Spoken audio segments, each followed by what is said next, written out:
देखिए ऑप्टिक्स दो भागों में बांटी गई है।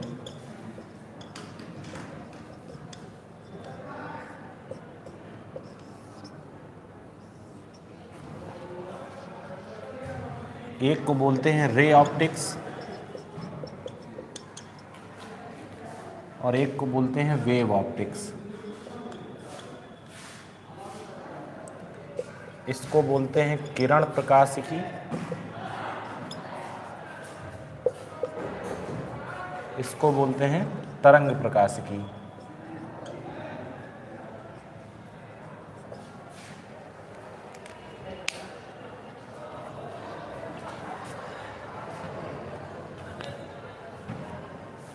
इसको जाके इसको कह देना कि बेकार, इसको फेंक दीजिए, बार बार ना टीचरों को दिया करिए, हाथ में ख़राब हो जाते हैं, एक दूसरा मार कर लेके आओ।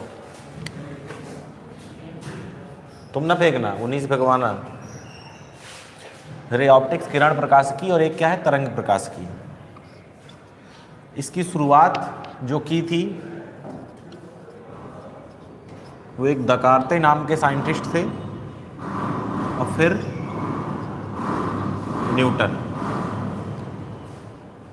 न्यूटन ने क्या माना था, ध्यान समझिएगा। जो लाइट है छोटे छोटे कणों से मिलकर बनी है, जिन्हें कणिकाएं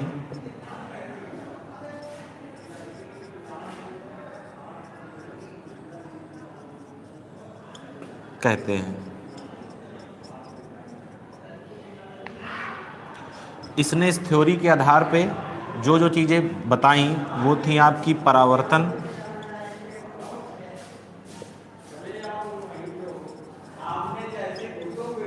अपवर्तन,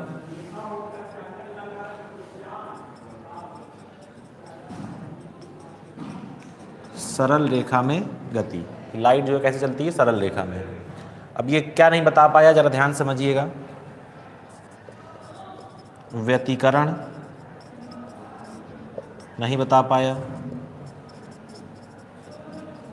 विवर्तन, ध्रुवण भी ये नहीं बता पाया।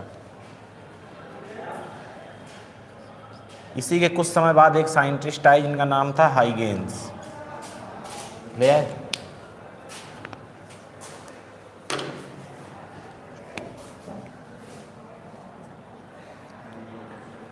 हाइगेंस ने थ्योरी दी, कौन, जिसको बोलते हैं हम लोग वेव थ्योरी।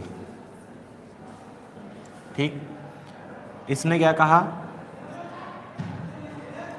कि लाइट एक क्या है, तरंग है। अब तरंग हम लोग पढ़ चुके हैं, दो तरह की होती हैं, एक होती है अनुदैर्ध्य तरंगे, एक होती है अनुप्रस्थ। उसके पहले भी एक होती है यांत्रिक तरंगे जिन्हें चलने के लिए माध्यम की आवश्यकता होती है, एक होती है नॉन मैकेनिकल जिन्हें माध्यम की आवश्यकता नहीं होती। तो इसने क्या कहा, लाइट एक तरंग है, तो आदमी पूछा कौन सी तरंग है, तो इसने कहा यांत्रिक तरंग है। कौन सी तरंग है, यांत्रिक तरंग। अब यांत्रिक अगर तरंग है तो इसको चलने के लिए क्या चाहिए, माध्यम चाहिए। तो फिर लोगों ने पूछा कि माध्यम बताओ क्या है, तो इसने कहा कि जो माध्यम होगा वो माध्यम होगा ईथर। ठीक, ईथर एक क्या है, काल्पनिक माध्यम है। इसकी कुछ खास बात होती है, ये क्या होता है, बहुत अधिक प्रत्यास्थ, क्या होता है ये, बहुत अधिक प्रत्यास्थ और बहुत विरल, मतलब बहुत माइन्यूट, मतलब बहुत पतला, बहुत विरल और बहुत अधिक प्रत्यास्थ। इसमें उसने कहा कि लाइट चलती है। ठीक, इसके आधार पे जब इसने ये थ्योरी मानी कि लाइट एक तरंग है, कौन सी तरंग है, यांत्रिक तरंग है, तो इसने सबसे पहले परावर्तन समझाया, फिर इसने क्या समझाया, अपवर्तन समझाया, फिर इसने सरल रेखा में गति को भी समझाया,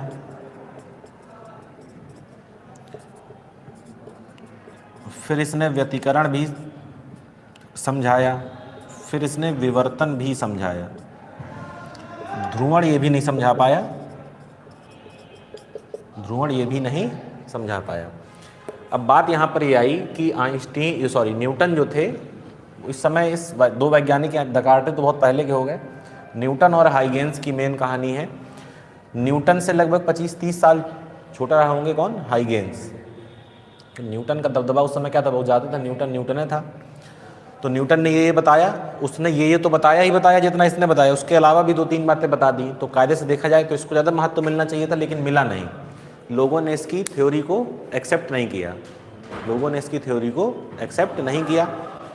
इसकी थ्योरी एक्सेप्ट नहीं, रिजेक्ट हो गई। क्यों? क्योंकि न्यूटन का उस समय भौकाल थोड़ा ज़्यादा था। इसकी बात तो किसी ने महत्व नहीं दिया। तो न्यूटन ही मर गया, ये भी मर गए, सब मरते मरते चले गए। उसके बाद क्या हुआ? उसके बाद एक वैज्ञानिक आए जिनका नाम था फोकाल्ट। फोकाल्ट का पेंडुलम होता है, फोकाल्ट पेंडुलम। जैसे सिंपल पेंडुलम हम लोग पढ़ते हैं, वैसे एक होता है फोकाल्ट पेंडुलम। अब हम लोग इसको पढ़ते हैं फोकाल्ट, और जहाँ का है उसके घर वाले इसको पढ़ते हैं फोको। क्या पढ़ते हैं इसको? फोको। ठीक है ना? तो वो अपना उनका अलग अलग सिस्टम है। जब न्यूटन ने ये समझाया था परावर्तन अपवर्तन, तो इसमें उसने एक एजम्पशन माना था। उसने ये माना था कि सघन माध्यम में लाइट तेज चलती कि धीमे? इसने माना था कि तेज चलती है। किसने? न्यूटन ने। अब वहां पर तो इसको प्रूफ करने वाला कोई था नहीं, लेकिन फोकाल्ट ने सबसे पहले प्रूफ किया। क्या? कि सघन माध्यम में लाइट कैसे चलती है? धीमे चलती है। अब जब फोकाल्ट ने ये सिद्ध कर दिया तो लोगों के मन में शंका उत्पन्न हुई कि अगर इसकी एक बात गलत हो सकती है तो हो सकता है इसकी और भी बातें गलत हो, है ना? जैसे पहली किसी गलती पता चलती है तो फिर आदमी दिमाग लगाता है कि नहीं, हो सकता है इसने और भी कुछ कांड किए हों पहले से ही। अब लोगों के मन में क्या उत्पन्न हुई? शंका उत्पन्न हुई। फिर एक और वैज्ञानिक आए जिनका नाम था यंग, थॉमस यंग। इंटर में सबने पढ़ा होगा यंग का द्विस्लिट प्रयोग। तो थॉमस यंग ने जो इसकी थ्योरी थी व्यतिकरण की, इसको प्रूफ कर दिया। क्या कर दिया इसको? इसने केवल समझाया था, इसने सिद्ध कर दिया। प्रूफ ऑफ व्यतिकरण। अब जहाँ इसने इसको प्रूफ किया तो फिर ये कन्फर्म हो गया कि नहीं, इसका मतलब इसकी उसकी वो बात गलत निकल आई और इसकी ये बात सही निकल आई। तो दोनों तरीके से फ़ायदा किसका हुआ? इसका हुआ। फिर ये थ्योरी क्या हो गई? एक्सेप्ट हो गई। ठीक। फिर कहानी में एक मोड़ आया। कहानी में मोड़ लेके कौन आए? फिर आइंस्टीन आए। कौन आए? आइंस्टीन।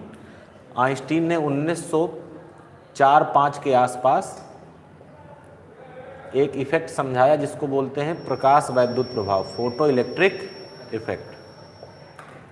प्रकाश वैद्युत प्रभाव को अगर आपको समझाना है तो फिर आपको लाइट को वेव ना मानना पड़ेगा। वेव थ्योरी जो थी वो इसमें फेल हो जा रही थी। तो इसने दोबारा से कहा कि लाइट क्या है? कण से मिलकर बनी है। किससे मिलकर बनी है? कण से मिलकर बनी है। लेकिन वो कण वो वाले नहीं थे जिसको उसने कणिका कहा था। वो कण कौन से हैं? वो कण थे फोटॉन। कौन थे? फोटॉन। अब अच्छा बवाल हो गया। आदमी ने कहा कि पहले उसका मान रहे थे, फिर उसका मानने के बाद इसका मानना शुरू किया, फिर अब ये कह रहा है कि नहीं ये सब गलत है, इसका मानो। समझ में आ रही है? तो फिर इसके बाद एक वैज्ञानिक और आए। क्या नाम था? De Broglie. क्या नाम था? इसके घर वाले इसको बोलते थे डी ब्रो। वहाँ पे फॉरेन में क्या है, कई सारी स्पेलिंग्स जो होती हैं वो साइलेंट होती हैं। तो डी ब्रो हम लोग पढ़ते हैं डी ब्रॉगली, 3-4 फालतू जोड़ दिए हैं। डी ब्रॉगली ने कहा, अब देखो, जब इसने ये कह दिया कि लाइट कण है, ये अगर फोटॉन मानते तो ये नहीं समझा पा रहे थे, और तरंग मान के नहीं समझा पा रहे थे, उसको तो बिल्कुल गलत सिद्ध कर दिया गया। तो लोगों ने फिर ये कह दिया कि ठीक है चलो दोनों बीच का रास्ता निकालते हैं। ये कहा जाएगा कि लाइट के पास डुअल नेचर है। क्या है लाइट के पास? Dual nature. हम लोग का नेक्स्ट जो चैप्टर आएगा लाइट के बाद वो कौन सा आएगा? Dual nature. अब इसने डी ब्रॉगली ने क्या कहा कि भैया अगर लाइट के पास डुअल नेचर है तो सबके पास डुअल नेचर होगा। ठीक। क्या कहा इसने? Every object with mass m, मतलब जिसके पास मास m और वेलोसिटी v होगी, हैव डुअल नेचर। मतलब वो भी क्या होगी? तरंग भी होगी, और वो भी क्या होगी? कण भी होगी। हर वस्तु, हम आप सब, ये फोन, मार्कर, पेन, जो कुछ भी है। ठीक। ये बात सही थी, तो ये बात भी क्या आ गई? सही आ गई। इसके बाद एक प्रयोग और हुआ जिसको बोलते हैं डेविसन जर्मर का प्रयोग। तो डेविसन का हुआ, सही चल रहा है, कहानी सही चल रही है। हाँ, अब दिक्कत ये थी कि इसने कह तो दिया भाई लाइट के लिए तो प्रूफ हो चुका था। अब कैसे प्रूफ करेंगे कि हम आम आदमी जो है वो तरंग है? मतलब हमें ये सिद्ध करना था, देखो लाइट तरंग थी, ठीक है ना? कण सिद्ध कर दिया किसने? इसने। अब रिवर्स जाना था हम लोगों को कि मतलब हमारे पास कोई कण हो उसको हमको क्या सिद्ध करना हो, तरंग सिद्ध करना हो। तो फिर एक वैज्ञानिक आए डेविसन जर्मर, दो वैज्ञानिक थे डेविसन और जर्मर। उन्होंने एक प्रयोग किया, उसमें उन्होंने इलेक्ट्रॉन को लिया। अब इलेक्ट्रॉन क्या है, कण है, इलेक्ट्रॉन एक पार्टिकल है ना, और इलेक्ट्रॉन को लेकर उन्होंने विवर्तन दिखा दिया। विवर्तन किसका गुण है, जब लाइट क्या होती है, तरंग होती है, मतलब विवर्तन किसका गुण है, तरंगों का। ध्वनि तरंग हो, प्रकाश तरंग, कोई भी तरंग हो। इलेक्ट्रॉन कण था, क्या दिखा दिया उसने कि इलेक्ट्रॉन जो कि एक कण है वो किसको प्रदर्शित कर रहा है, विवर्तन को, जो कि किसकी प्रकृति है, तरंग की। इसका मतलब कण भी क्या है, तरंग है, और तरंग भी क्या है, कण है। ठीक है, ये कहानी घूम के यहाँ पे क्या होती है, समाप्त होती है।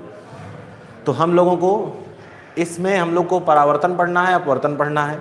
ठीक, जब यहाँ आएंगे तो व्यतिकरण पढ़ेंगे, विवर्तन पढ़ेंगे, और क्या पढ़ेंगे, ध्रुवण पढ़ेंगे। ठीक, बात समझ में आ रही है। और फिर ये वाली जो कहानी है यहाँ से शुरू होती है, जो प्रकाश विद्युत प्रभाव से, ये नेक्स्ट चैप्टर है हम लोग का, dual nature of radiation. Note कर लीजिए इसको, किसी दूसरे को सुनाने में आपको आसानी रहेगी।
नोट हो गया?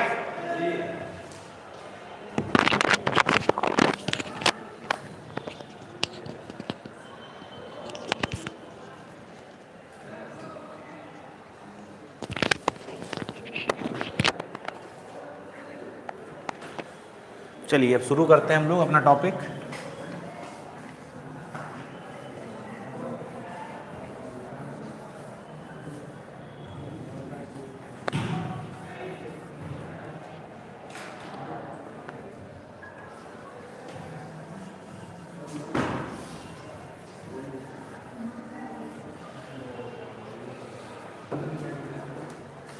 चलिए शुरुआत कहाँ से होगी? परावर्तन से। क्या होता है परावर्तन, कोई बताए?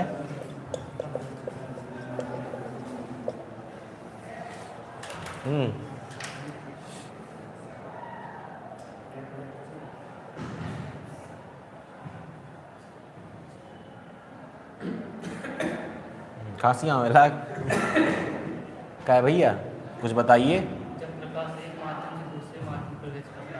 हाँ अच्छा, प्रवेश कर गया दूसरे में। अच्छा, वो शीशे से, जब शीशे से शीशा टकराए है ना,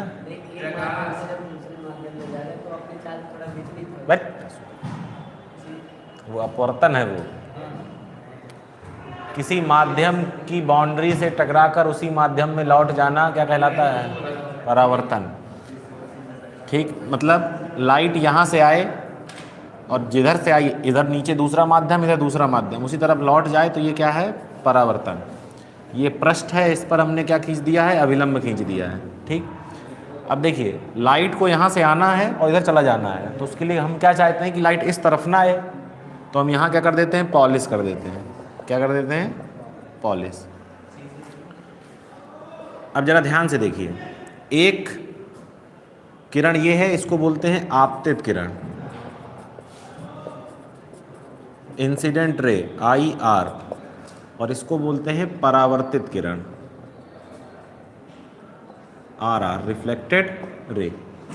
आपतित किरण और अभिलंब के बीच में जो कोण बनता है उसको I कहते हैं, और इसको क्या कहते हैं? R कहते हैं। ठीक, आपतन कोण और ये क्या है? परावर्तन कोण। क्लियर है? जो नियम है वो क्या क्या है कि I बराबर किसके होगा? R के, और दूसरा आप लोग सब जानते हैं क्या? इंसिडेंट रे, रिफ्लेक्टेड रे और नॉर्मल यानी कि अभिलंब एक ही तल में होते हैं। अब देखिए हम लोग को पढ़ना है कि परावर्तन कहाँ कहाँ से हो सकता है। तो परावर्तन होगा कहाँ से? दर्पण से। अब दर्पण कितने प्रकार के हैं? तो मुख्य रूप से दर्पण दो प्रकार के हैं, एक समतल दर्पण और एक गोलीय दर्पण। फिर गोलीय फिर से दो प्रकार के आ जाते हैं, उत्तल दर्पण और अवतल दर्पण। तो मुख्य रूप से तीन दर्पण पढ़ने हैं, समतल, उत्तल और अवतल। क्लियर है? देखिए तो शुरुआत कहाँ से करते हैं हम लोग? समतल दर्पण से। इसको बोलते हैं हम लोग प्लेन मिरर। जब आप बाल कटवाने जाते हैं दुकान में तो वहाँ पर जो दर्पण लगा रहता है वो यही दर्पण होता है। कौन सा दर्पण? समतल दर्पण। ठीक, इसकी कुछ खास बात है। खास बात क्या, जरा समझिएगा। ये हो गया आपका समतल दर्पण, एक तरफ क्या होगी? पॉलिश होगी। ठीक, समतल दर्पण से जितनी दूरी पर क्या होती है? वस्तु होती है, उतनी ही दूरी पर क्या बनता है? प्रतिबिंब बनता है पीछे। ठीक है ना? यानी कैसा बनेगा? आभासी प्रतिबिंब।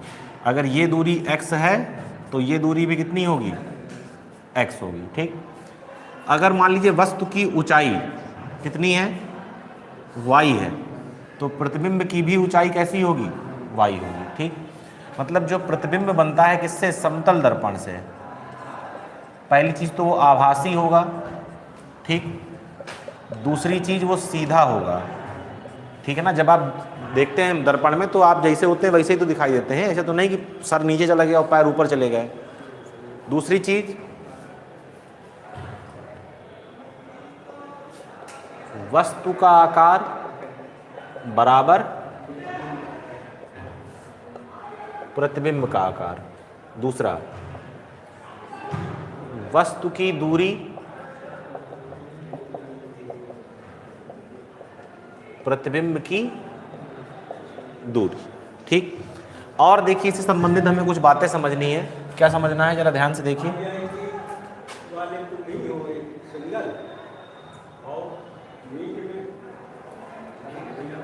तुम का लिए हो, बायो लिए हो? किसका फ़ोन आया है?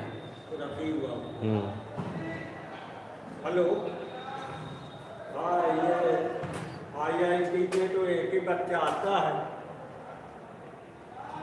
और नीट में है 5 बच्चे। ये 2 है तुम IIT में? नहीं नहीं, 5 हैं 5 है नीट में। नीट में 5 है, IIT में हाँ हाँ 6 बच्चे बैठे एक साथ है, क्लास कंबाइन।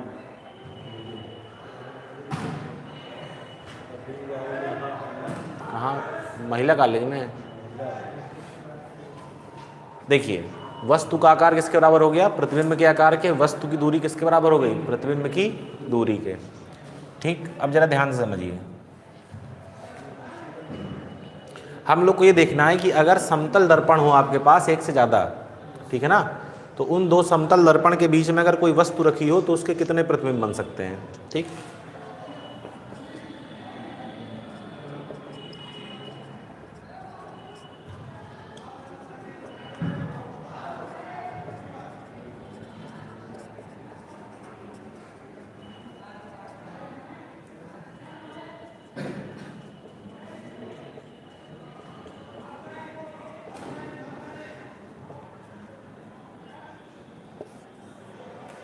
ठीक।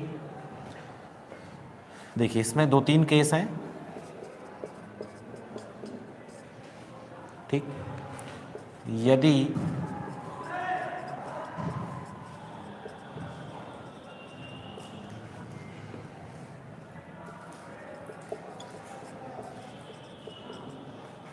दर्पणों के मध्य कोण क्या हो? थीटा, तो n बराबर आप पहले तो लगाएंगे 360 बटे थीटा। क्या लगाएंगे? 360 बटे थीटा। अब n कोई संख्या होगी, ये संख्या या तो सम आएगी या क्या आएगी? विषम आएगी। यदि n क्या हो? सम हो, ठीक है ना, तो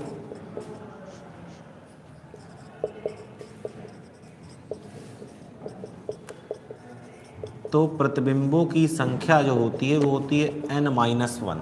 कितनी होती है? n-1। अब देखिए, चाहे 2 कंडीशन हो, दोनों में यही आएगा। क्या? जब वस्तु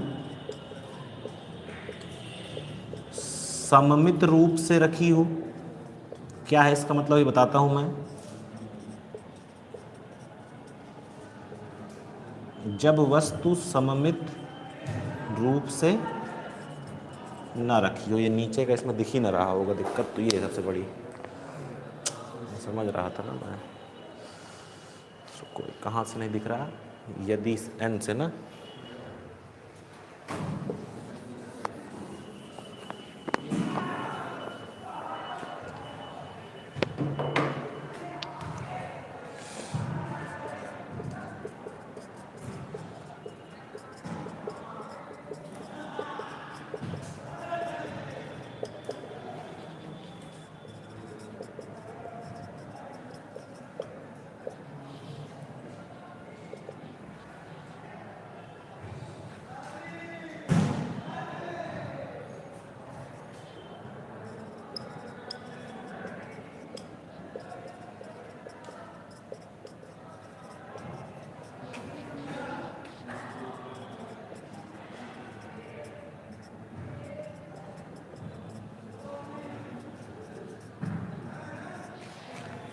ठीक, नोट करिए। फिर अभी इसके दूसरा वाला देख के भी इसके फिर क्वेश्चंस ट्राई करेंगे हम लोग अभी।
Hello ji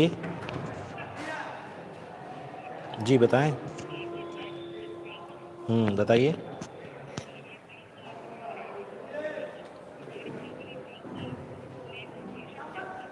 not interested.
हो गया।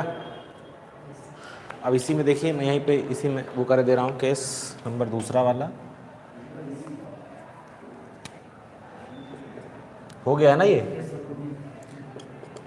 अब सेम कहानी यहाँ, अब मान लीजिए एन सम की जगह क्या आ जाए, विषम आ जाए। तो देखिए प्रतिबिंबों की संख्या जो है, इस बार तो दोनों में क्या थी, n-1, लेकिन अब क्या हो जाएगा, चेंज।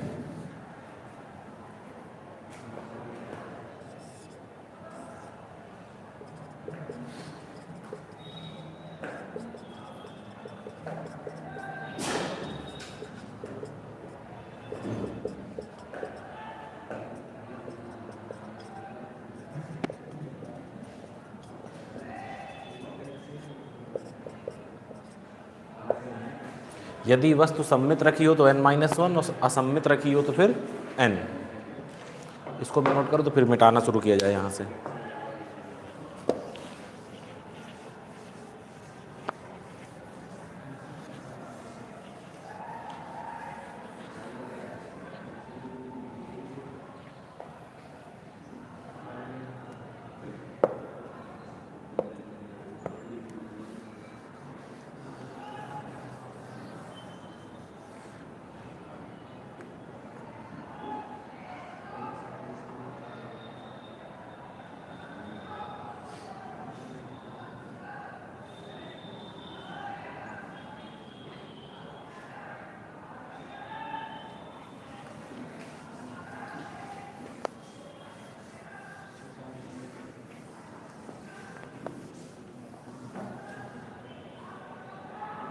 राइट।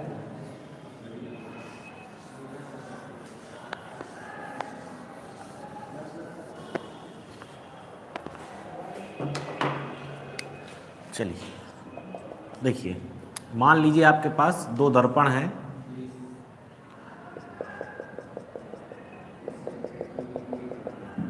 ठीक, एक वस्तु रखी हुई है यहाँ पर, वो हो गई,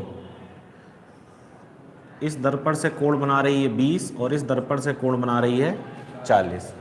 तो हमें देखना है कि इस वस्तु के कितने प्रतिबिंब बनेंगे। ठीक, पहले बिना सूत्र के काम करके देखते हैं। तो तरीका ज़रा समझिएगा ध्यान से। देखो, समतल दर्पण का से सिस्टम है कि जहाँ पर वस्तु होगी वहीं पर क्या बनेगा, प्रतिबिंब। तो पहला तो कहाँ बनेगा, जैसे ये 20 पर है तो 20 पर ही क्या बन जाएगा, प्रतिबिंब। ये 40 पर है इस दर्पण से तो ये 40 पे इसका प्रतिबिंब बना देगा। तो देखिए करते क्या हम लोग, समझिएगा ज़रा ध्यान से। पहले यहाँ लिख लो 20 और यहाँ लिख लो 40, ठीक है। और फिर इस तरह एक ट्रायंगल टाइप का बनाने की कोशिश करिए जहाँ पर इन दोनों कोणों का क्या लिखा होगा, योग लिखा होगा 60। ठीक, अब 20 में 60 को जोड़ के यहाँ लिख दो, कितना आ जाएगा 80, और 40 में 60 को यहाँ जोड़ के कितना लिख दो, 100। सही है।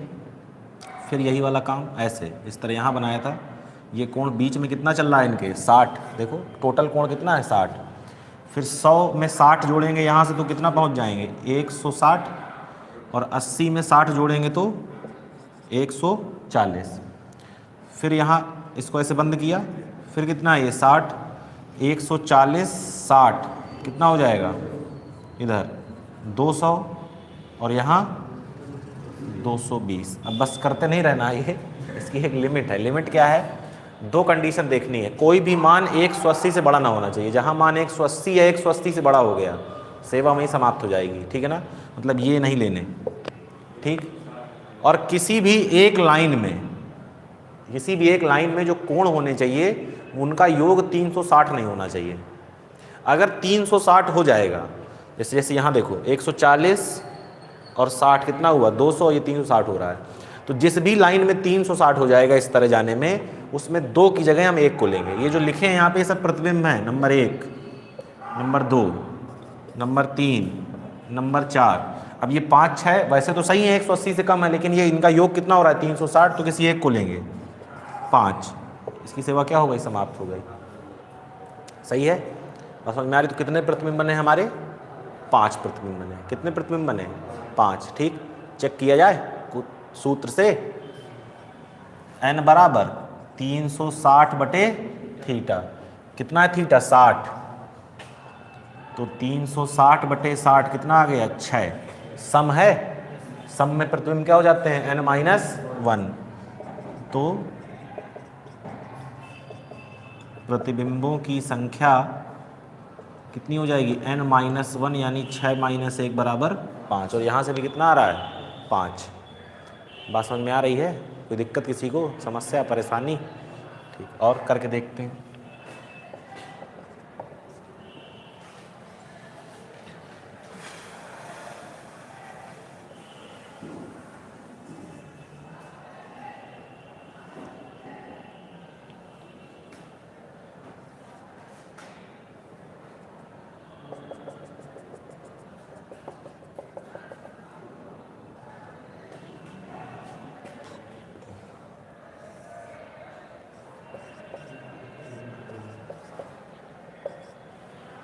ठीक,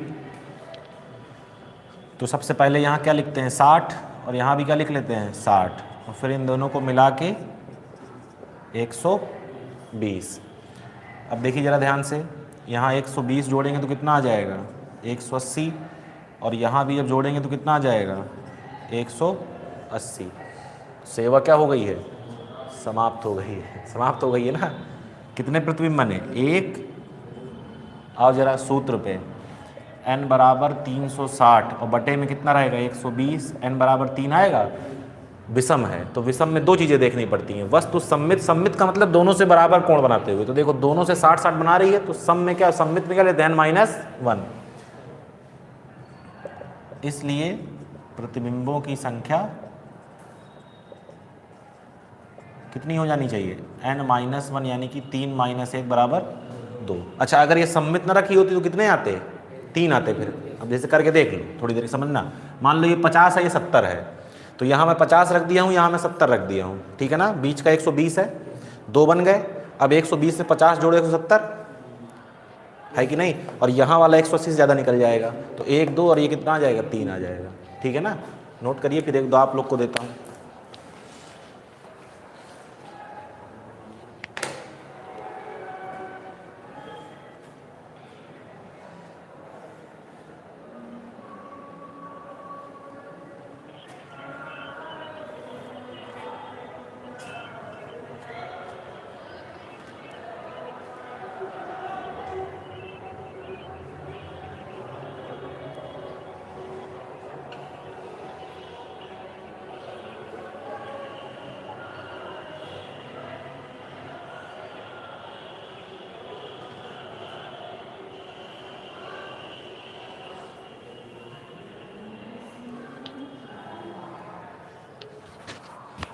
चल इसको नोट कर लो, नेक्स्ट कल कर लेंगे। इस बार तो 2 दिन की छुट्टी पड़ गई बिना मार्क्स की छुट्टी। 26 की तो चलो ठीक है, बसंत पंचमी 26 को ही है। तो लखनऊ से आता है, वही होता है। कहाँ से आता है शेड्यूल? लखनऊ से। वो मिलना बंद हो गया है, पहले मिला करता था मिट्टी का तेल, इसको कम सुनाई दिया करता है, काम ज़्यादा करता है। हाँ, तो मिट्टी का तेल तो है, तो पेट्रोल देख लो कहीं मिल जाए, गाड़ी से ना निकल पाए, काम का इलाज करा।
अब हम लोग को देखना है कौन से दर्पण, गोलीय दर्पण, ठीक।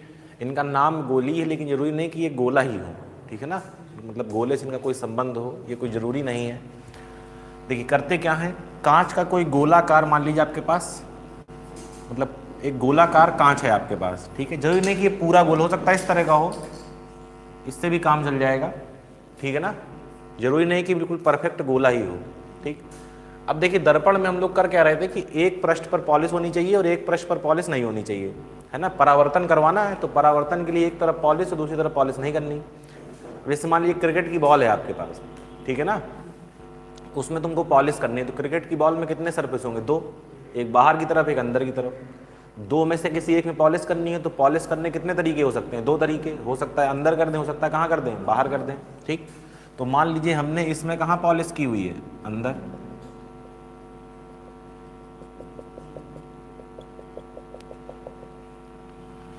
और मान लीजिए दूसरे केस में हम लोगों ने क्या किया है? बाहर पॉलिश की हुई है। तो क्योंकि पॉलिश करने के 2 तरीके हैं, इसलिए गोलीय दर्पण भी कितने प्रकार के हो गए? 2 प्रकार के। तो अभी ये गोलीय दर्पण नहीं है, अभी ये समझ रहे हैं कि नहीं? कांच का एक क्या लिया है? गोला लिया है, उसके किसी एक पृष्ठ पे पॉलिश की है। अब इसका एक टुकड़ा काटना है। ठीक, तो इसका एक टुकड़ा काटना है, तो हमने यहाँ से लेकर यहाँ तक का हिस्सा बाहर निकाल लिया। ठीक, तो ये कुछ इस तरह मिलेगा हमें, मिलेगा कि नहीं? और इसका एक हिस्सा काट लीजिए, तो ये कुछ इस तरह मिलेगा हमें, मिलेगा? इसको क्या बोलते हैं? अवतल दर्पण। और इसको क्या बोलते हैं? उत्तल दर्पण। अब पहचान क्या है? ऐसा दर्पण जिसके बाहरी पृष्ठ पे पॉलिश हो। दूसरे शब्दों में, ऐसा दर्पण जिसके अंदर वाले पृष्ठ से परावर्तन हो। जिधर पॉलिश होती है वहां तो परावर्तन होता नहीं, कहां से होता है? दूसरी तरफ से। तो ऐसा दर्पण जिसके भीतरी पृष्ठ से परावर्तन हो या जिसके बाहरी पृष्ठ में पॉलिश हो, क्या है? अवतल दर्पण। इसी के जस्ट अपोजिट, आंतरिक पृष्ठ में पॉलिश हो या बाहरी पृष्ठ से क्या हो? परावर्तन हो, तो वो क्या है? उत्तल दर्पण। क्लियर है? बात समझ में आ रही है? ठीक, देखिए बेसिक है, इसको भी नोट करने लायक कुछ नहीं है इसमें। अब देखिए, जैसे किसी दर्पण को अगर हम पढ़ रहे हैं, चाहे उत्तल को पढ़ें चाहे किसको पढ़ें, अवतल को पढ़ें, तो कुछ हम लोग को टर्म समझने हैं। टर्म जैसे का मतलब, मान लीजिए कि हमने यहाँ पर एक अवतल दर्पण बनाया हुआ है। ठीक, तो ये किसी गोले से काटा गया होगा, तो वो गोला इस तरह का रहा होगा, कोई है कि नहीं? उस गोले का कोई केंद्र भी होगा, जो कि कहाँ होगा? यहाँ पर। सही है? ये जो दर्पण है, इसका कोई मध्य बिंदु भी होगा, P हो गया। तो P को हम लोग बोलते हैं पोल, और पोल का मतलब होता है ध्रुव। C को बोलते हैं वक्रता केंद्र, यानी कि सेंटर ऑफ। अब देखिए ध्यान से, यहीं पे बात आती है कि सेंटर ऑफ स्फीयर क्यों नहीं कह रहे हैं? क्योंकि ये गोला जरूरी नहीं कि हो सकता है बाद में इसे घूम गया हो, इसलिए क्या शब्द यूज करते हैं? Centre of curvature. ठीक, अब देखिए, अगर हम एक लाइन खींच दें जो P और C को मिला रही हो, मतलब कि PC लाइन, इसको बोलते हैं मुख्य अक्ष। क्या बोलते हैं इसको? मुख्य अक्ष, प्रिंसिपल एक्सिस। ठीक, मुख्य अक्ष में ध्रुव और वक्रता केंद्र के बिल्कुल बीच में एक पॉइंट होता है, जिसको बोलते हैं फोकस पॉइंट, यानी कि फोकस बिंदु। ठीक, अगर हम लोग ध्रुव से C तक की दूरी नापें, तो ये दूरी होती है R। क्या होती है? R। मतलब PC बराबर क्या है? R, और इसको क्या बोलते हैं? वक्रता त्रिज्या, रेडियस ऑफ कर्वेचर। अगर P से F तक की दूरी नापी जाए तो इसको बोलते हैं क्या? स्मॉल f, जो कि क्या होती है? फोकस दूरी। क्लियर है? बात समझ में आ रही? तो एक दर्पण में क्या क्या जानना रहता है? P, F और C, इतनी बातें।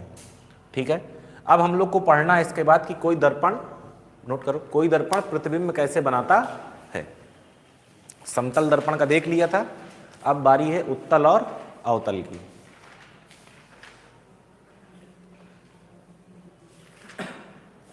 तो तुम एक बार पढ़ चुके होगे ना?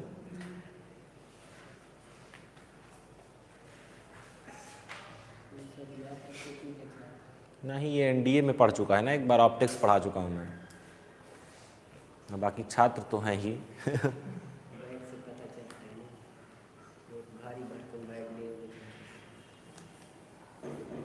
आज गर्मी है बहुत, क्यों? पंखा चलाने में कि आवाज़ बहुत होगी।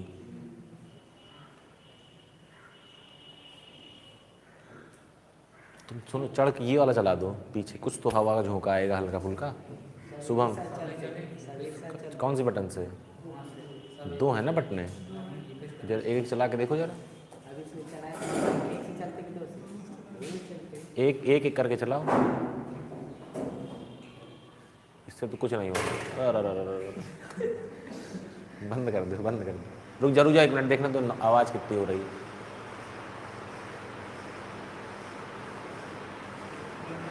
थोड़ी हवा ले लो। रुके रहो, आओ चलो ठीक है, बंद कर देना अभी बाद में।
आगे बढ़ें।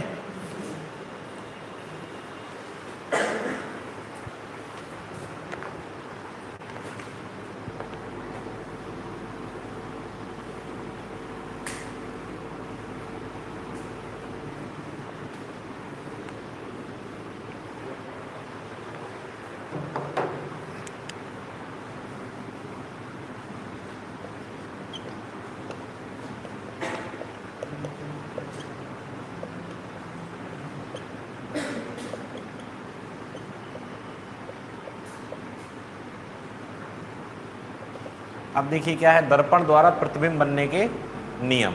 ठीक, तो 3 नियम होते हैं दर्पण द्वारा प्रतिबिंब बनने के। लेंस द्वारा भी 3 ही नियम होते हैं। पहला नियम,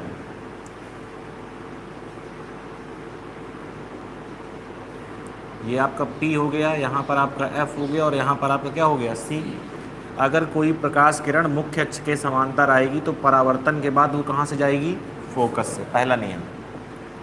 दूसरा नियम,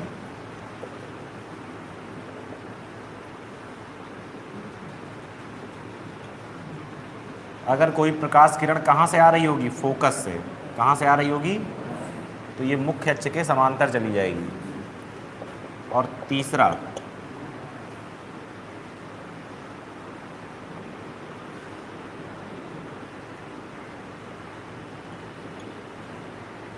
अगर कोई प्रकाश किरण कहाँ से आएगी, सी से, तो सी से ही वापस चली जाएगी। ठीक, ये अवतल दर्पण है बनाया है। अवतल दर्पण में जो काम सही सही होता है, उत्तल दर्पण में वही काम आभासी होता है। कैसे होता है, आभासी। जैसे मान लो कि अगर मैं इसी को बनाना चाहूँ इस तरह, तो इसका पोल यहाँ होगा, इधर तो कुछ हो नहीं सकता क्योंकि गोला इसका कहाँ बनेगा, इधर बनेगा। तो यहाँ पर क्या होगा, फोकस, और यहाँ पर क्या होगा, सेंटर ऑफ कर्वेचर। अब लाइट को आना कहाँ से, यहाँ से। क्यों यहाँ से आना है, क्योंकि इधर तो पॉलिश है। तो मान लीजिए कोई लाइट इस तरह आई मुख्य अक्ष के समांतर, उधर तो नहीं जा सकती ना, तो कहाँ जाएगी, इस तरह जाएगी कि अगर हम उसको पीछे बढ़ाएं तो फोकस पर जाती हुई प्रतीत हो। क्या हो, प्रतीत हो। बात समझ में आ रही है कि नहीं।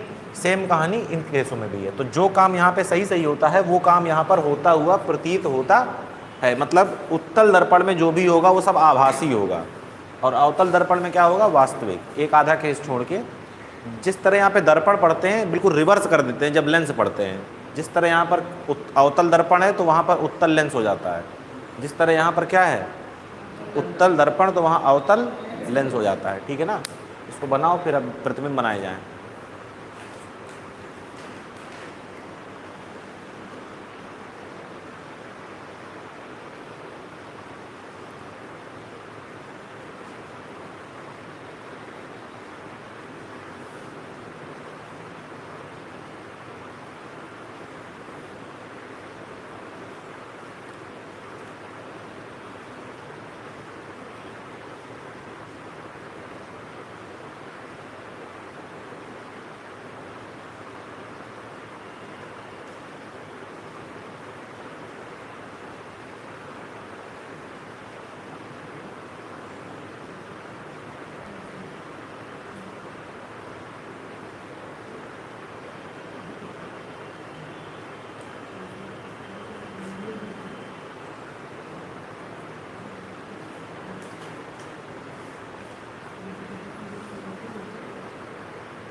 अब देखिए आते हैं दर्पण द्वारा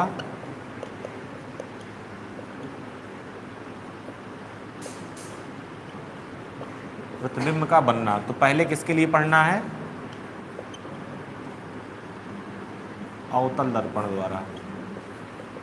ठीक, इसमें देखिए 6 केस होते हैं, बहुत ध्यान समझिएगा। पहला, जब वस्तु कहाँ रखी हो? अनंत पर। चलिए देखिए, ये हमने बनाया एक अवतल दर्पण। हम लोग के सिलेबस में जो दर्पण होते हैं वो इस तरह के नहीं होते हैं, वो इस तरह के होते हैं। समझ में आ रही? जैसे ये था तुम्हारा, ठीक, तो इसका बहुत छोटा सा हिस्सा कट करना है ताकि ये लगभग सीधा दिखाई दे, ठीक है ना। लेकिन थोड़ा ढंग का बनाने के लिए हम लोग क्या कर देते हैं? घुमा देते हैं, ठीक है ना। इसको बोलते हैं छोटे द्वारक का दर्पण, ठीक है ना। चलिए देखिए, यहाँ पर पोल हो गया, यहाँ पर फोकस हो गया, यहाँ पर क्या हो गया? Centre of curvature. कह रहा वस्तु अनंत पर रखी हो, मतलब वस्तु कहाँ है? अनंत।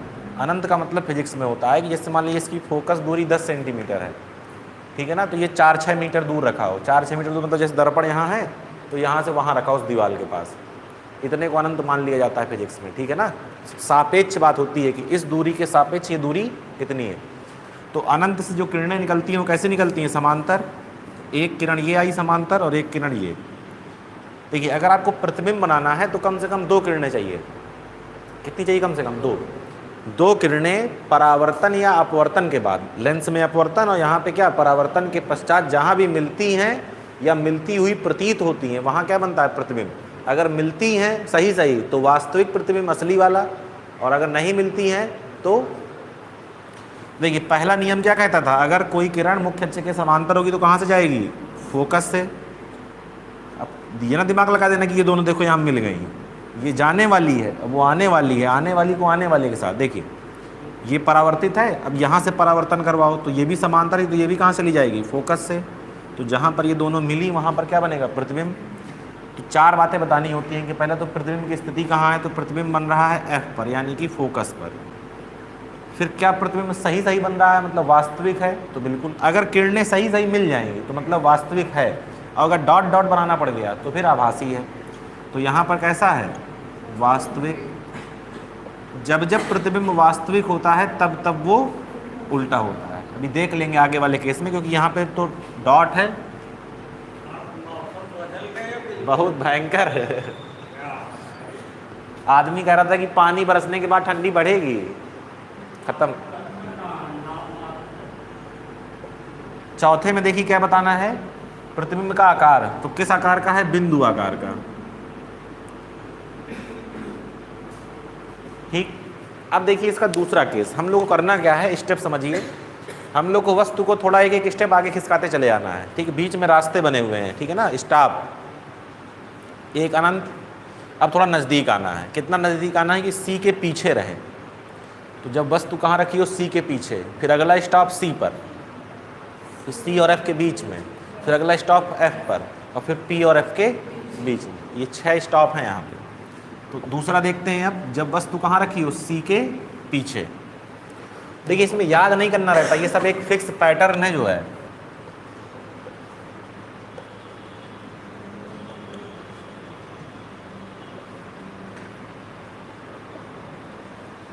देखिए, एक बना लीजिए अवतल दर्पण।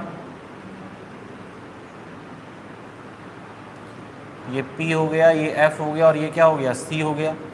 C के पीछे एक वस्तु मान लीजिए रखी हुई है AB, ठीक। जहाँ तीर बना इसका सर है और ये नीचे क्या है? पैर।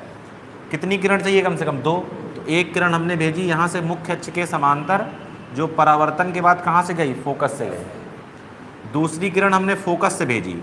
दूसरा नियम क्या कहता है? कि मुख्य अक्ष के क्या हो जाएगी? समांतर। जहाँ दोनों कट करेंगी वहाँ क्या बनेगा? प्रतिबिंब। तो ए से चलने वाली किरण थी हैं तो यहाँ पे ए बना, तो ए डैश हो गया, और ये क्या है? B dash. देखिए ज़रा ध्यान से, कहाँ बन रहा है? सी और एफ के बीच में। दूसरा सही सही बन रहा है ना, तो क्या हो गया? वास्तविक। देखिए उल्टा दिख रहा है कि नहीं? वस्तु रखी है ऐसे और ये बन रहा है ऐसे। और चौथा वस्तु से बड़ा है छोटा है बराबर क्या है, वस्तु से छोटा। अब देखिए एक पैटर्न अब आप लोग को समझना है। यहाँ से हम वस्तु को ले गए थोड़ा सा दाएं, है ना, बस समझ आ रही ना, ऐसे थी वस्तु, थोड़ा दाएं ले गए, राइट, तो जो प्रतिबिंब यहाँ पे था वो थोड़ा लेफ्ट आ गया, ठीक। पहले बहुत छोटा था, अब उसका साइज थोड़ा सा बड़ा हुआ है, अभी वस्तु से क्या है, छोटा है। नेक्स्ट स्टॉप में हम वस्तु को थोड़ा सा और राइट ले जाएंगे, कहाँ, सी पर, तो प्रतिबिंब और लेफ्ट आ जाएगा, कहाँ पहुँच जाएगा, सी पर, साइज थोड़ा सा और बड़ा हो जाएगा, तो अब वस्तु और इसका बराबर हो जाएगा। फिर सी से थोड़ा और आगे राइट ले जाएंगे तो प्रतिबिंब थोड़ा और लेफ्ट चला जाएगा, ठीक है ना, फिर और राइट, फिर और लेफ्ट, ठीक। और लास्ट वाला स्पेशल केस रहता है। दो हो गए, तीसरा भी देखिए यहीं बना लेते हैं।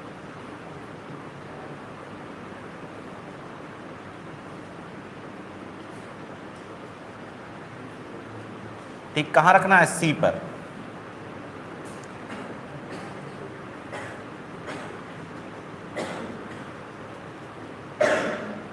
चलिए ए बी एक क्या हो गई, वस्तु, एक किरण यहाँ से गई तो कहाँ से जाएगी, फोकस से, और दूसरी को भेजिए कहाँ से, फोकस से, तो क्या हो जाएगी, ये समांतर, गलत चली गई तो गलत मिल रही है, फोकस,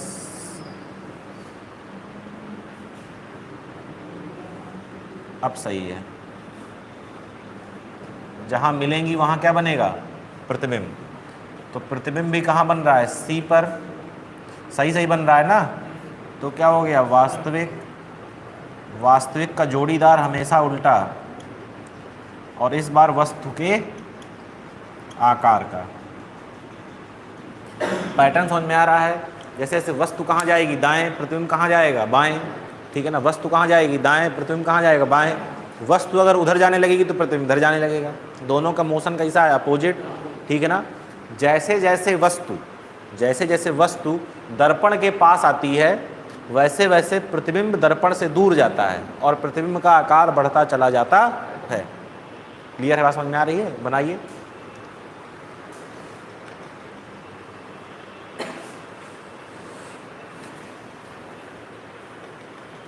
ये किसका बैग है, अबे कम बोझा लादा कर, बैग फाड़े डाल रहा पूरा, कहाँ है इसमें भरा है, मैं इसको उठाने के लिए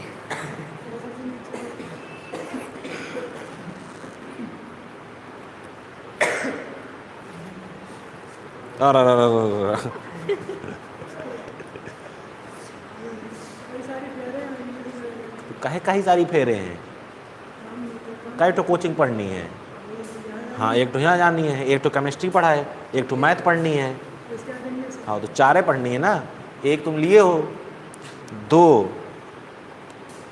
हाँ किताब है एक तो लिए है, गणित हरस्वरूप शर्मा,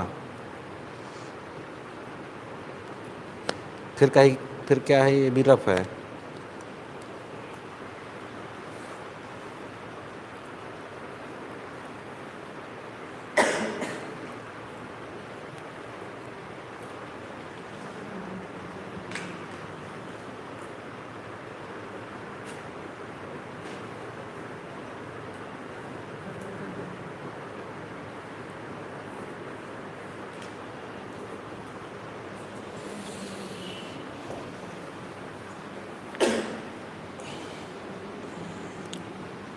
बात ना करो,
हो गया, आगे बढ़े।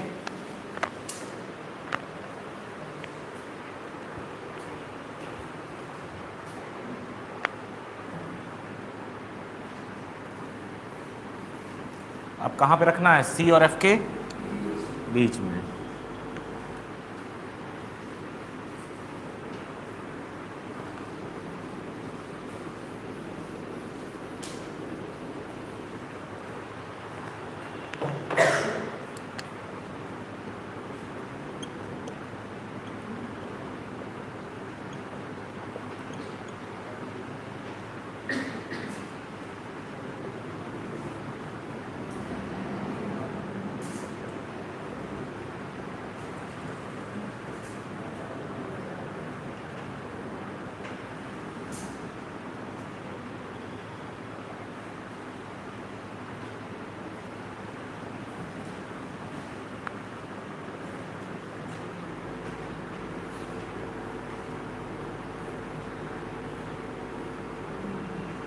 चलिए देखिए, एक वस्तु है, कहाँ रखी है, सी और एफ के बीच में। सी और एफ के बीच का मतलब है कहीं भी रख दीजिए, नहीं कि बिल्कुल नाप के बीच में रखना है, ठीक है ना, क्योंकि हम लोग बीच का मतलब फिर बीच समझने लगते हैं, ठीक है ना। ठीक, एक किरण समांतर भेजी तो कहाँ से जाएगी, फोकस से, और दूसरी कहाँ से भेजेंगे, फोकस से, तो ये क्या हो जाएगी, समांतर। ये क्या हो गया,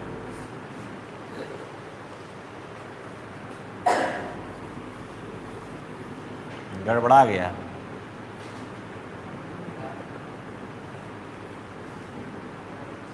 ये P हो गया। ये सब रे ऑप्टिक्स की खास बात यही है कि इसको हमेशा स्केल से ही बनाया जाता है, नाप तौल के।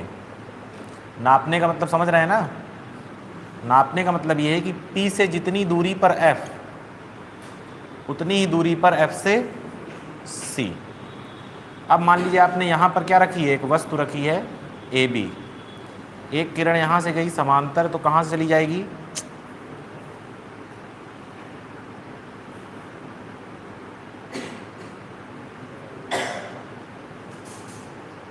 ठीक। दूसरी किरण को कहाँ से भेजना है, फोकस से, तो ये कहाँ जाएगी, समांतर, और जहाँ ये दोनों मिलेंगी वहाँ क्या बन जाएगा, प्रतिबिंब।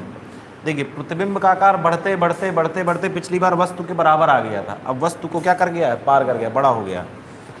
तो कहाँ बनेगी, सी के पीछे, सही सही। तो वास्तविक का जोड़ीदार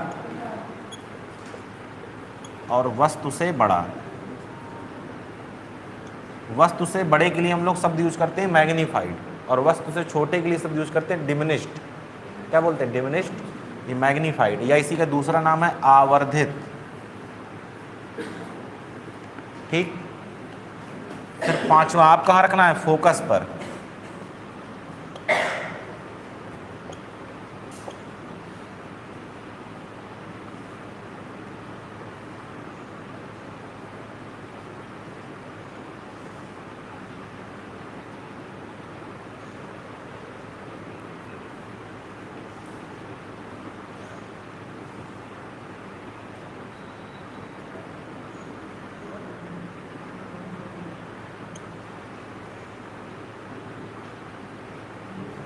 देखिए एक किरण भेजनी है, कैसे, समांतर, कहाँ से जाएगी, फोकस से।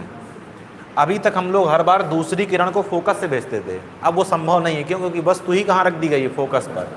अब बारी है तीसरे नियम का यूज करने की, जो कौन सा, सी वाला। तो हम इस वस्तु से एक किरण इस तरह भेजेंगे, यहाँ से ऐसे ऐसे, ठीक। अब दर्पण को ये लगता है कि लाइट तो सीधे सीधे चलती है, तो अगर ये लाइट ऐसे आ रही है तो इसका मतलब ये कहाँ से आ रही होगी, यहाँ से आ रही होगी। तो अगर सी से लाइट आएगी तो इसको कहाँ भेज देगा, वैसे ही वापस भेज देगा, ठीक। तो ये जो दोनों किरणें, ये कैसी किरणें हैं, समांतर किरणें। और समांतर किरणें कहाँ मिलती हैं, अनंत पर। कहाँ मिलेंगी ये, अनंत पर। तो जहाँ मिलेंगी वहीं क्या बनेगा, प्रतिबिंब। ये आभासी नहीं बनेगा, क्यों, क्योंकि आप मानते हैं कि अनंत में मिलती हैं, ठीक है ना। तो प्रतिबिंब कहाँ बनेगा, अनंत पर। देखो पहले वाले केस का ये अपोजिट आ गया, वस्तु अनंत पर तो प्रतिबिंब फोकस पर। अब वस्तु फोकस पर तो प्रतिबिंब कहाँ पहुँच गया, अनंत पर। कैसा है, वास्तविक। और अगर वास्तविक है तो इसका मतलब पक्का क्या होगा, उल्टा होगा। और नंबर 4 पर वस्तु से बहुत बड़ा। भाई क्योंकि उधर जाने में साइज इसका बढ़ता ही चला जा रहा था, तो बड़ा तो हो ही चुका है, अब क्या होगा, वस्तु से बहुत बड़ा। ठीक, अब जो इसका आखिरी केस है वो स्पेशल केस है, उसमें नियम कानून कुछ नहीं लागू होते हैं।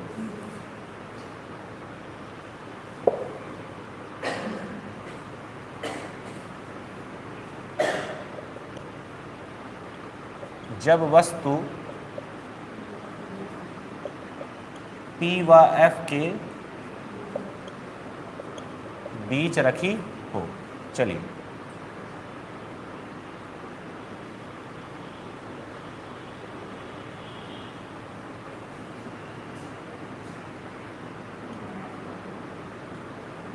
वस्तु को कहाँ रखना है, P और F के बीच में।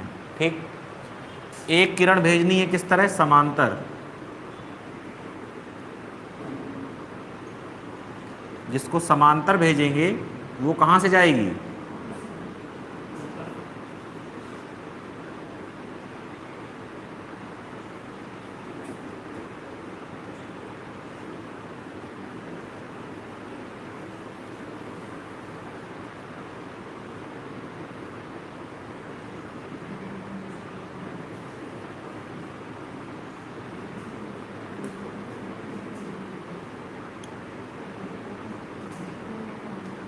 देखिए एक किरण भेजी समांतर, तो ये कहाँ से ली गई, फोकस से। ठीक, दूसरी किरण फिर से आप फोकस से नहीं भेज सकते, क्यों, क्योंकि पीछे थोड़ा ना जाएगी लाइट, लाइट कहाँ जाएगी, आगे। फिर से एक बार वही काम करना है, इस किरण को भेजना है ऐसे। ठीक, इसको क्या लगेगा, ये कहाँ से आ रही है, सी से, तो ये इसको सी से ही क्या कर देगा, वापस कर देगा। ठीक, ये जो दोनों किरणें समांतर नहीं है, देखिए ये दूर जा रही हैं एक दूसरे से, इनको बोलते हैं अपसारी किरणें। क्या बोलते हैं इनको, ऐसी किरणें जो एक दूसरे से दूर जा रही है। जैसे एक किरण ये हो गई और एक किरण ये हो गई। अब कोई पूछे ये कभी मिलेंगी, तो ना मिलेंगी, ये तो दूर होती जा रही है ना।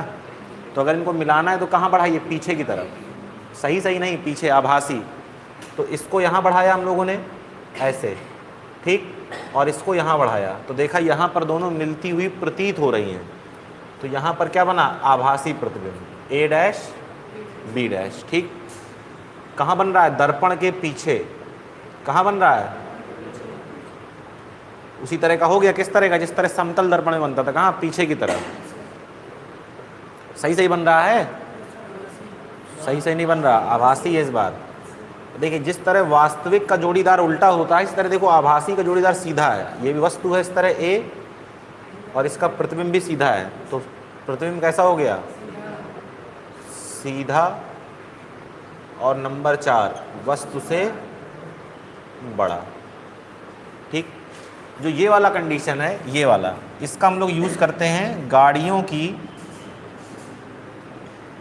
हेडलाइट या टॉर्च वगैरह में। किसमें यूज करते हैं, टॉर्च में। और इसका यूज करते हैं सेविंग मिरर, जो छोटे वाले मिरर होते हैं घर में, छोटे वाले सेविंग मिरर, उसका यूज क्यों करते हैं हम लोग, हेडलाइट और टॉर्च में। अच्छी टॉर्च उसी को मानेंगे जिसकी लाइट कहाँ तक जाए, दूर तक जाए। सबसे दूर तक कौन जा रहा है, जो अनंत तक जाए। तो क्या करते हैं, बल्ब को रख देते हैं कहाँ, फोकस पर, और बल्ब से जो लाइट निकलती है वो परावर्तन के बाद क्या हो जाती है, समांतर हो जाती है, तो सबसे दूर तक जाती है। ठीक है ना।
हो गया।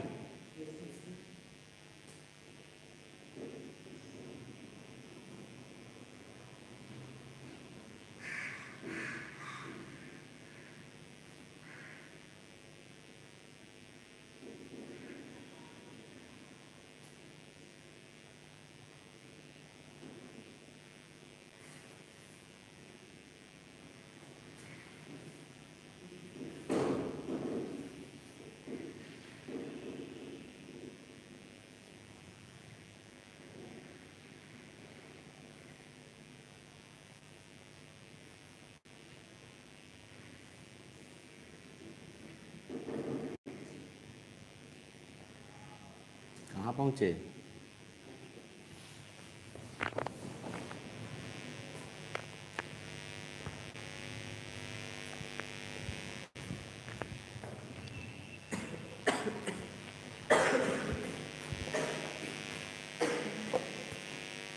अब किसकी बारी है? उत्तल दर्पण।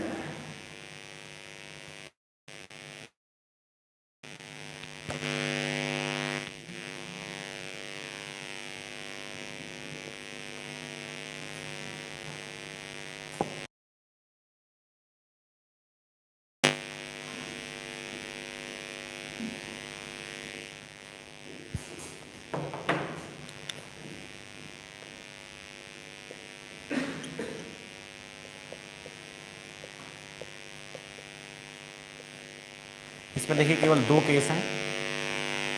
पहला, जब वस्तु अनंत पर रखी हो,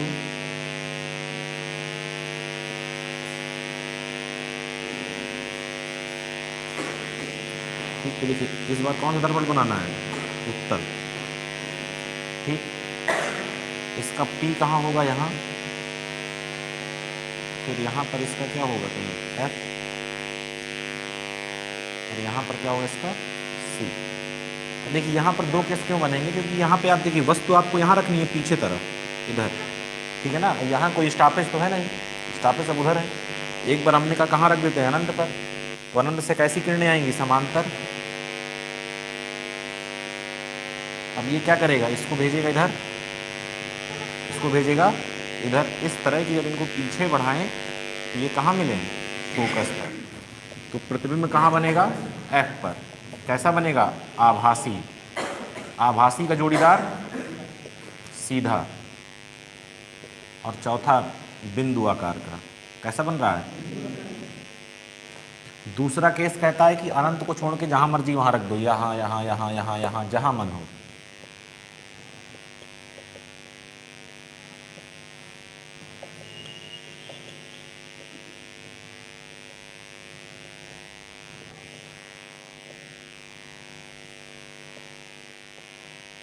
जब वस्तु अनंत को छोड़कर कहीं भी रखी हो।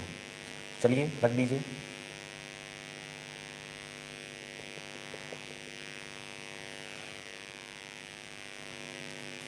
ये हो गया P, ये हो गया F, ये हो गया C। ठीक, देखिए तो कहीं जहां मर्जी वहां रख दो, यहाँ यहाँ यहाँ, जहां तुम्हारी इच्छा हो। चलो मान लो यहाँ रख दिया, तो ये वस्तु हो गई AB। ठीक, तो एक किरण को भेजना है कैसे? समांतर। तो ये इसको क्या करेगा? परावर्तित इस प्रकार कि ये कहाँ जाके मिले? फोकस पर। ठीक, और दूसरी किरण को भेजना है यहाँ से ऐसे कि ये कहाँ जाती हुई लगे? C पर। ठीक, तो अगर C पर जाती हुई होगी तो C से ही क्या हो जाएगी? वापस लौट जाएगी। इसी तरह ये कहाँ चली जाएगी? वापस। जहाँ पर दोनों क्या बनेगा? प्रतिबिंब। कैसा है? आभासी। तो कहाँ बन रहा है? देखो P व F के बीच में। जैसे इसमें कभी कभी देखो समझना, जैसे कोई पूछे कि अगर उत्तल दर्पण में वस्तु को दर्पण से दूर ले जाएं तो प्रतिबिंब कहाँ जाएगा? समझना जरा ध्यान से। जब वस्तु सबसे दूर चली जाती है अनंत पर तो प्रतिबिंब कहाँ होता है? फोकस पर। अभी कहाँ है? फोकस और इसके P और F के बीच में। तो अगर वस्तु को मैं उधर भगाना शुरू करूंगा तो जो मेरा प्रतिबिंब है वो F की तरफ भागना शुरू करेगा। ठीक है ना। जब वस्तु भागते भागते भागते भागते अनंत पहुंच जाएगी तो प्रतिबिंब भागते भागते फोकस पहुंच जाएगा, लेकिन फोकस कभी नाक नहीं पाएगा, मतलब उस पार नहीं जा पाएगा। बात समझ में आ रही है कि नहीं? हाँ। तो दूसरा क्या है फिर? आभासी। और आभासी का जोड़ीदार और वस्तु से छोटा। मोटरसाइकिल, कार, किसी के भी आप जो है शीशे में देखेंगे, जो बगल में शीशे होते हैं उसमें एक लिखा रहता है line, objects in the mirror are closer than they appear. इस मिरर में जो ऑब्जेक्ट दिख रही हैं वो क्लोजर हैं, मतलब उससे नज़दीक है जितनी वो आपको दिख रही हैं। कौन सा मिरर लगा होता है? ये वाला। किस कंडीशन की बात है? इस कंडीशन की, ठीक है ना। आपके पास छोटा सा मिरर है, उसमें आपको सब कुछ देखना है पीछे का, तो पहली चीज़ तो क्या होना चाहिए? देखो, उतनी देर से जितने भी हमने केस देखे, केवल 2 बार सीधा प्रतिबिंब बना है, एक बार अवतल दर्पण के आखिरी केस में, और ये वो बाकी तो सब झुरकुन है ना, वो इतने इतने बनने क्या करेंगे जो है, ठीक है ना। मेन एक ये है, एक इसके पहले वाला वहाँ पे बड़ा बन रहा था, यहाँ पे छोटा बन रहा है, ठीक। तो बड़ा अगर बनेगा, मान लीजिए आपने क्या लगा दिया, अवतल दर्पण लगा दिया मान लीजिए बगल वाले शीशे में, तो पता चलिए कि एक तो मोटरसाइकिल आ रही है, वही नहीं शीशे में हम आप आ रही है ठीक है ना। आपको तो सब कुछ देखना है ना, तो हमें क्या चाहिए? छोटे छोटे बने। अब पता चले कि बस आ रही खूब बड़ी, इतनी बड़ी, तो बस का प्रतिबिंब इतना सा बन रहा है, इसीलिए उसमें कह रहा है कि वो उतनी दूर नहीं जितनी वो दिख रही है, वो पास है। क्यों? क्योंकि तुमने देखा उसका साइज इतना सा, और है वो इतनी बड़ी, सीधी बात है, कहाँ जाएगी? पास में आ जाएगी। गाड़ी में 2 शीशे, जो कार होती है उसमें 2 शीशे लगे रहते हैं, एक सामने लगा रहता है यहाँ, वो समतल दर्पण होता है, और बगल वाला कौन सा होता है? ये वाला दर्पण। ये इसको देखा तो समझ लो गच्चा हो गया। जैसे आपने देखा पीछे से, किया रे बहुत दूर गाड़ी है, ला आराम से मोड़े ले रहा हूँ, बस वो पीछे से आके उसने उड़ा दिया, ठीक है ना। हकीकत कौन बताता है? वो जो सामने यहाँ लगा रहता है, समतल दर्पण। समतल दर्पण में खास बात है, जितनी दूर वस्तु उतनी ही दूर प्रतिबिंब। तो समतल दर्पण में एग्जैक्टली पता चल जाता है कि इतनी ही दूर है, और इसमें क्या है? धोखे में रहता है आदमी, ठीक है ना। बात समझ में आ रही है? ये हो गया आपका कौन सा? उत्तल। तो अवतल उत्तल खत्म। अब इसके बाद हम लोग को पढ़ना है लेंस फार्मूला, फिर आवर्धन वगैरह, और फिर इसके कुछ सवाल, फिर उसके बाद पहुँचेंगे कहाँ? जो मेन कहानी शुरू होती है वो अपवर्तन से शुरू होती है। ये तो सब जो है ज्ञान के लिए है।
हो गया?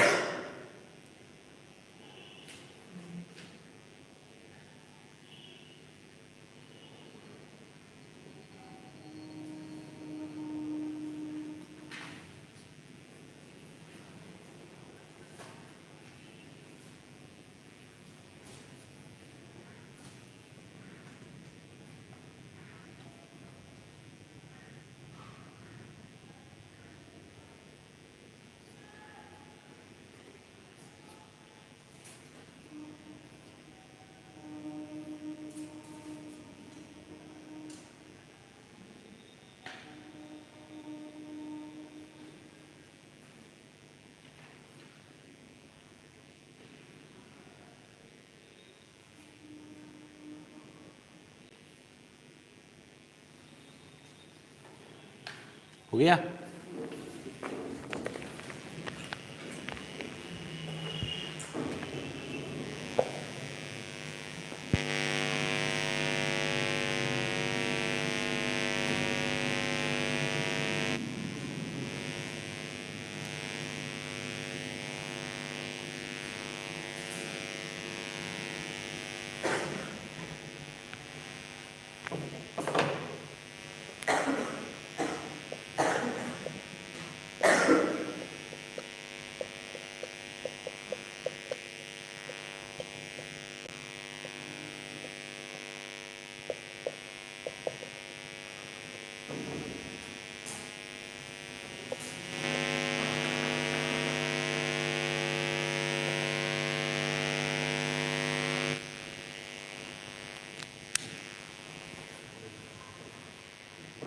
हेलो, नहीं नहीं खुला रहने दीजिए।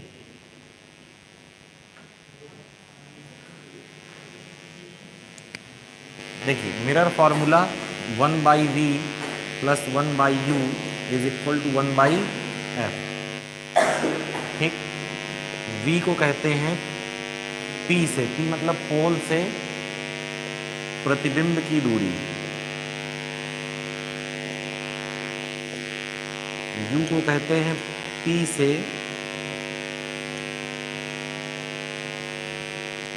और f जान ही रहे हैं क्या है, फोकस दूरी। देखिए जो आवर्धन होता है सामान्य रूप से कहीं भी क्या महक रहा है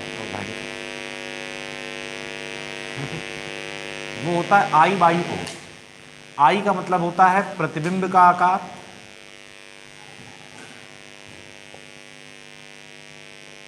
और O होता है वस्तु का आकार। ठीक है ना, ये एक सामान्य सूत्र है, इसको लेंस और दर्पण से मतलब नहीं है। लेकिन जब आप इसी सूत्र को किसके लिए बनाएंगे, दर्पण के लिए, तो ये बनता है माइनस का v/u। v आप जान ही रहे, u आप जान ही रहे, v और u को हमेशा चिन्ह सहित रखते हैं। तो बात ये आती है कि चिन्ह कहाँ से ढूंढेंगे। तो चिन्ह ढूंढने का तरीका बहुत सिंपल सा है। देखिए जैसे मान लीजिए आपके पास ये वाला दर्पण है, ठीक, ये इसका पोल हो गया, ये इसका फोकस हो गया, ये इसका सेंटर ऑफ कर्वेचर हो गया। ठीक, मान लीजिए मैंने वस्तु यहाँ पे रखी हुई है। ठीक, एक तो होता है रट्टा मार तरीका कि जो बाएं है वो माइनस का है, जो दाएं है वो प्लस का है, लेकिन ये हमेशा राइट नहीं है। नियम आपको याद रखना, जैसे ये वस्तु है तो वस्तु से लाइट कहाँ चल रही है, इस तरफ, ठीक है ना, तो वस्तु से लाइट चल रही है दाएं तरफ, राइट तरफ। तो लाइट की डायरेक्शन में जो दूरियाँ नापी जाती हैं वो कैसी होती हैं, पॉजिटिव, और लाइट के अपोजिट जो नापी जाती हैं वो होती है निगेटिव। लाइट आ रही है ऐसे, अब मुझे जो दूरी नापनी है वो कहाँ से नापनी है, पोल से। तो नापने कहाँ जाना पड़ेगा, लेफ्ट में। अगर फोकस दूरी नापूंगा तो इधर जाना पड़ेगा P से F की तरफ। तो अवतल लेंस की अवतल दर्पण की फोकस दूरी कैसी हुई, ऋणात्मक। क्यों, क्योंकि बाईं तरफ जाना पड़ रहा है। वस्तु भी तुम हर बार कहाँ रखते हो, यहीं रखते हो कि नहीं। तो जब वस्तु भी तुम यहीं रखोगे, चाहे यहाँ रखो, यहाँ रखो, यहाँ रखो, तो वो भी दूरी क्या होगी, ऋणात्मक होगी। लास्ट केस को छोड़ के प्रतिबिंब भी हर बार इसी तरफ बनता है, बाईं तरफ। जब प्रतिबिंब बाईं तरफ बनेगा तो उसको नापने भी बाईं तरफ जाओगे, इस तरफ, तो वो भी दूरी क्या होगी, ऋणात्मक। लास्ट केस में प्रतिबिंब दाईं तरफ बनता है इधर, तो दूरी क्या हो जाएगी, धनात्मक। तो सामान्य रूप से ये काम कर जाता है कि बायां वाला माइनस, दायां वाला प्लस, लेकिन हमेशा नहीं।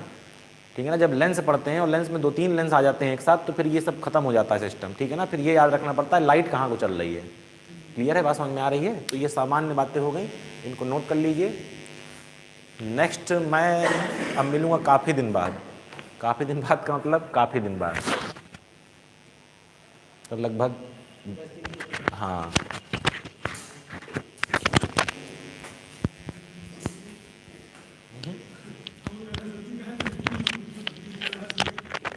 छुट्टी है अभी, फ्राइडे को केमिस्ट्री और मैथ है, फिर सैटरडे संडे तो चलता नहीं कुछ, फिर एक हफ्ते छुट्टी है। मेरी छुट्टी है, मैं जा रहा हूँ कहीं। पढ़ो,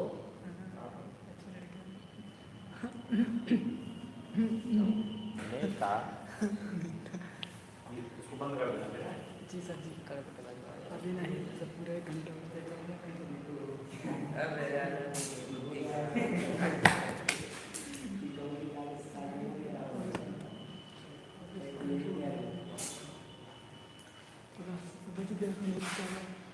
यहाँ से ऐसे नहीं करना, नहीं ऐसे नहीं करना, ऐसे नहीं करना। आजा नहीं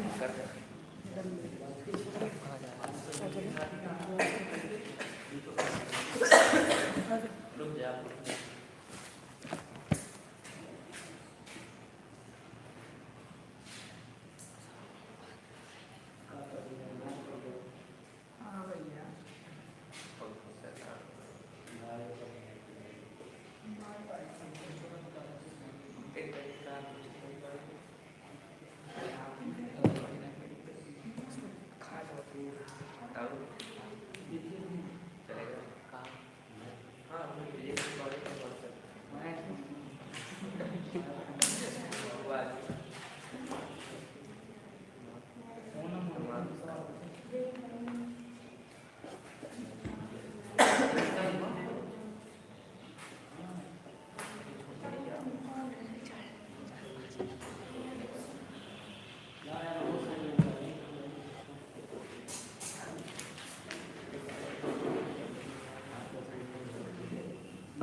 बंद करना, बंद करना। बंद करते यार, बंद कर।